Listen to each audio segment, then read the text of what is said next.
আল্লাহর হাবিব সাল্লাল্লাহু আলাইহি ওয়াসাল্লাম বনুল মুস্তালিকের যুদ্ধে জয়লাভ করলেন। হারিস ইবনে মিরার বনুল মুস্তালিকের নেতা। শুনতেছেন আপনারা? কষ্ট হচ্ছে? আচ্ছা। হারিস ইবনে মিরার বললেন, ইয়া রাসূলুল্লাহ, আমরা ইসলাম ধর্ম গ্রহণ করলাম, কি কি নিয়ম মানতে হবে? আল্লাহর হাবিব সাল্লাল্লাহু আলাইহি ওয়াসাল্লাম বললেন, সালাত পড়বে, যাকাত দিবে। উনি বললেন, তাহলে যাকাত নেন।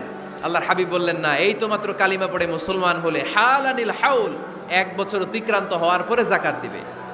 আল্লাহর হাবিব সাল্লাল্লাহু আলাইহি ওয়াসাল্লাম মদিনায় ফিরে আসলেন। 1 বছর পর আল ওয়ালিদ ইবনে উকবা রাদিয়াল্লাহু তাআলা আনহুকে পাঠালেন, যাও বনুল মুস্তালিকের 1 বছর পূর্ণ হয়েছে, যাকাতের সম্পদ নিয়ে আস।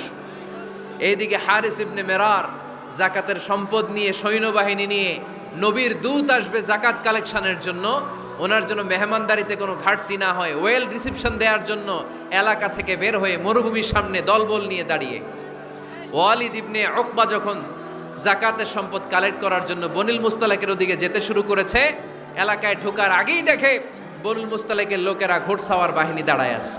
এই দৃশ্য দেখে ওয়ালিদ ইবনে উকবা মনে করেছে বনুল মুস্তালিক মনে হয় তাকে হত্যা করার জন্য দাঁড়িয়ে রয়েছে। আসলে কি হত্যার জন্য দাঁড়ায় আছে? কি জন্য দাঁড়ায় আছে? ওয়েলকামিং রিসিপশন দেওয়ার জন্য। উনি ভয় পেয়ে অ্যাবাউট টার্ন,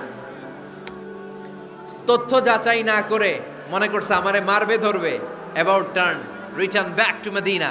মদিনায় চলে গেলেন, যে বলে, ইয়া রাসূলুল্লাহ, বনুল মুস্তালিক যাকাত দেওয়া তো দূরের কথা, এগুলো তো সব কাফের হয়ে গেছে। ইয়া রাসূলুল্লাহ, ওরা তো মনে হয় কাফের হয়ে গিয়েছে, যাকাত প্রদান করা তো দূরের কথা, মারার জন্য সৈন্যবাহিনী নিয়ে অ্যাটাক করেছে। বিশ্বনবী রেগে গেলেন। খালিদ বিন ওয়ালিদের নেতৃত্বে 1000 সৈন্যবাহিনী পাঠিয়ে বললেন, যাও বনুল মুস্তালিক অ্যাটাক করো, বনুল মুস্তালিকে অভিযান চালাও। আল্লাহ বললেন, নবী অভিযান পরে চালান। ইন জাআকুম ফাসিকুম বিনাবাইন ফাতাবায়ানু। সুবহানাল্লাহ পড়েন। নবী হে, অভিযান পরে চালান। তথ্য যে নিয়ে আসছে ওয়ালিদ, এটা সত্য কিনা আগে যাচাই করেন। সে যে তথ্য আপনাকে সরবরাহ করেছে, এই তথ্য সঠিক নয়, সে ভুয়া তথ্য দিয়েছে, সে ভুল বুঝেছে, এখানে মিসআন্ডারস্ট্যান্ডিং হয়েছে। আপনি 1000 সৈন্যবাহিনী পাঠাবেন না। আপনার 1000 সৈন্যবাহিনী যে যদি বনুল মুস্তালিককে অ্যাটাক করে, তাহলে এই অ্যাটাকে কোনো ক্ষয়ক্ষতি হলে সবটার দায়ভার আপনার কাঁধেই বর্তাবে। চিল্লায় বলেন ঠিক কিনা?